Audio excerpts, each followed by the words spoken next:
Thank you, madam, for giving the opportunity. Madam, I will be speaking on item 15, 16, 17, 18, 19 in today's list of business, madam. Madam, a pattern of deception repeats every year with Ministry of Minority Affairs. In 23-24, the government allocated 3,097 crores in BE. Ministry of Minority Affairs surrendered 2,060 crores, barely utilizing the funds. The same rule is being followed, pattern is followed in 24-25, where the allocation of 3,083 crores has been slashed to 1,681 crore, with no effort to demand admitted funds through the supplementary demands, madam. Madam, scholarship for minority students have been gutted. Pre-matric scholarship, only 90 crores of 326 crores have been utilized. Post-matric, 343 out of 1145 crores have been utilized, leaving thousands of students without promised support. Madam, government is not willing to make minority scholarship demand-driven.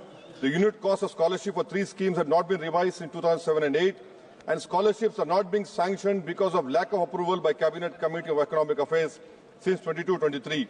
It is a known fact, empirical studies have proven literacy rate of Muslims for persons aged 7 years and above is lower than the All India literacy rate of same age.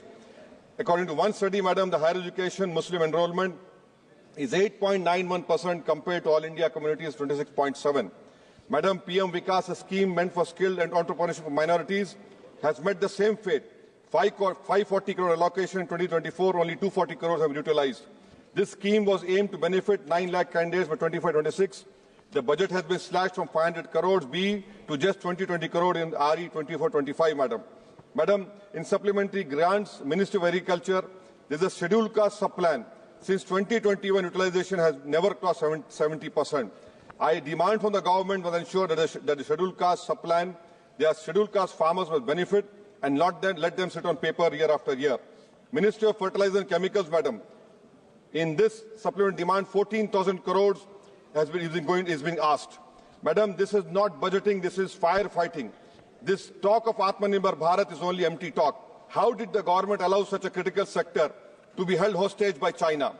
30% of India urea imports in 23-24 come from China. Key raw materials like phosphoric acid, ammonia come from China, which makes Indian prices vulnerable to China trade policies. Madam, I'm thankful that Minister Piyush Goyal is here. A specific point on US tariffs, madam.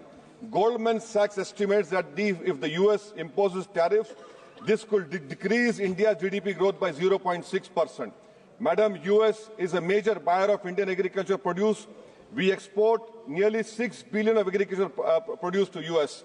If imposition of higher tariffs will make Indian produce less competitive, affect incomes in the agricultural sector, madam. We export generic pharmaceuticals to the worth of 18.5 billion to US, just to US, madam. If US tariffs could significantly impact these exports, madam. Jewelry and precious metals are at risk because of US tariffs. This industry faces 13.32 tariff differential affecting SMEs engaged in jewelry manufacturing. Madam, we export to US diamond and gold products worth 12 billion. This tariff hike could reduce demand, impact jobs in Surat and Mumbai, madam. I want a categorical assurance from the minister and the government that the US tariffs will not be imposed on India from April 2. Bilateral trade agreement is going on, but the phase 1 is due by September, madam. Can the government tell us that the EU market also has become restrictive? Will this government give a categorical assurance that neither CBM, EUDR will not be imposed on India by you, which will affect 3 billion of Indian exports, madam, particularly iron and steel, according to economic survey. EUDR, 9.5 billion Indian exports will be affected. Madam, in this supplement demand, MEA is asking 300 crores. Will India get a sanction waiver for Chabar port as we got in 2018? Madam, on Manipur budget, 14,763 school-going children are displaced due to violence. 96 schools have been used for relief measures. Internet shut for 54 days. And this government increased only 2% for education for Manipur.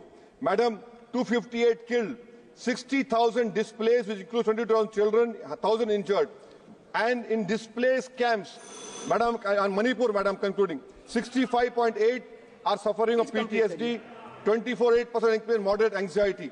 What do? You don't increase help by 4 crores. Water supply sanitation, madam, 19% reduction. Significant cut in capital outlay in Manipur budget from 1612 crore to 1307 crore, madam. Central assistance for providing temporary shelter to displaced families has seen a reduction of 75% from 60 to 15 crores. Rural Manipur, madam, had inflation in July that is 10%. Madam, 5,000 hectares of agricultural land, 15,437 metric tons of paddy crops worth 38.6 crores has been lost due to ethnic violence. Madam, you will be surprised to know agriculture allocation reduced by 8%. Total budget for police has been cut by 2% compared to last year. And concluding, madam, Manipur is the poorest state, which has a per capita income of 7,630 per month, which ranks 4th from the bottom. Madam, in last, I want to conclude. We have heard the Honorable Piyush Goyal stood up and appreciating this, the speech made by Abdul Samad Samdani from Kerala. I want to know, I am very thankful to him. मैं शुक्रगुजार हूं उनका madam कि उन्होंने उर्दू के अशार पढ़ने पर इसको कटमुल्ला की जबान नहीं कहा, जो उनके एक वजीर आला ने कहा। ये भारत की खूबसूरती को आप नहीं समझ रहे हैं। आपको समझना चाहिए उर्दू इस मुल्क की आजादी की जबान है। अपने मुख्यमंत्री को समझाइए। बहुत बहुत शुक्रिया। माननीय सदस्य श्री अरविंद सावंत जी।